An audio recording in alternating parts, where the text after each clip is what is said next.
तर बाबा महाराज सातारकरांना असं कोणीतरी विचारलं की बाबा महाराज तुम्ही 86 वर्षाचे आहात आणि तुम्ही 85 वर्ष वारी केली आहे. तर ते म्हणाले नाही, मी 86 वर्ष वारी केली आहे. ते म्हणाले कसं काय? पहिल्या वर्षीची वारी माझी आईच्या पोटातनं झाली आहे. हे ऐकल्यानंतर मला खूप गलबलून आलं. मग त्यांना विचारण्यात आलं की मग तुम्हाला वाईट नाही वाटत यंदा वारी चुकली?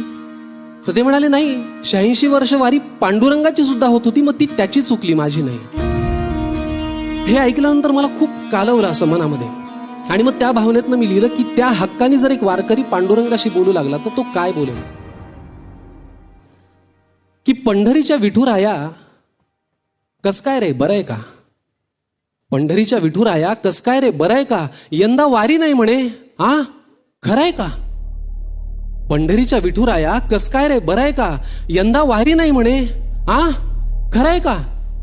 म्हणजे आम्ही यंदा रखमाई आणि पांडुरंगाला पाहायचं नाही? अरे लेकरांनीच कसं आपली आईन बापाकडे यायचं नाही?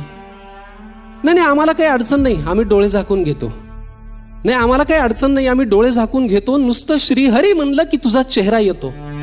पण विचार कराय बाबा, तुला खरंच जमल का? अरे पंढरीचं गजबजली नाही तर तुझा जीव रमल का?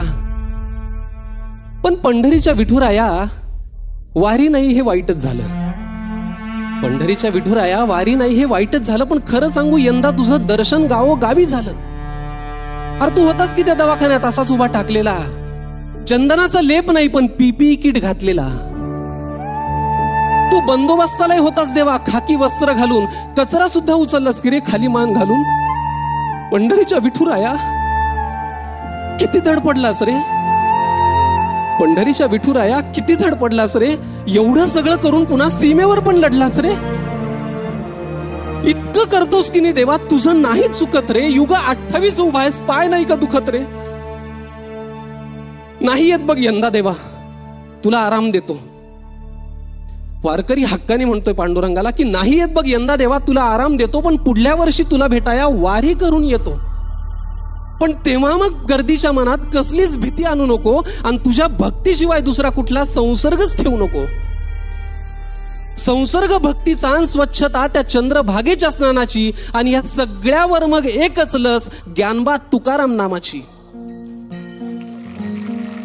पंढरीच्या विठुराया पुढल्या वर्षी येतो मग, पंढरीच्या विठुराया पुढल्या वर्षी येतो मग. पण तोवर तुझ्या भक्ताकडं असाच लक्ष ठेव बघ, तोवर तुझ्या भक्ताकडं असाच लक्ष ठेव बघ.